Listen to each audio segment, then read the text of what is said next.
Welcome back to my channel, guys. Today we are making these saucy barbecue wings I made for the Super Bowl. Go Birds.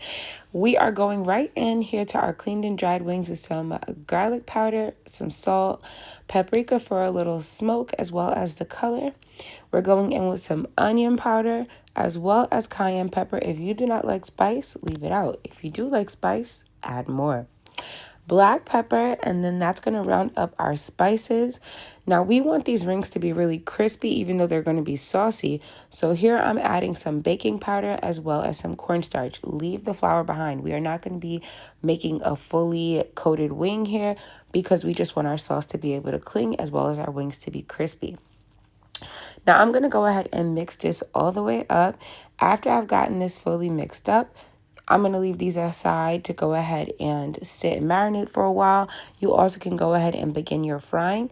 Now, everyone uses their deep fryer differently. I personally prefer to lower my basket and then go ahead and drop my wings in. I find that the wings do not stick to the basket the same way.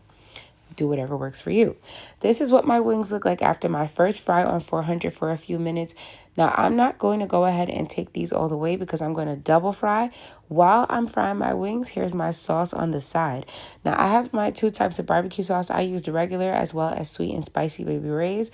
Please feel free to use the barbecue sauce that you enjoy. I went in with those exact same seasonings that I put in on my chicken just to give this a little extra flavor with the addition of a little Tony's. There are my wings after their second fry. Now you see that color is like golden.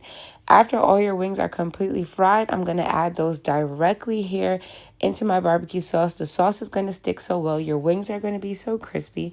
This was a catering order, so I did not get to fully indulge, but I did try one and they were tea. I want you guys to enjoy. I want you guys to leave it down in the comments if you have any questions or comments. I appreciate you as always. Thanks for stopping. Bye.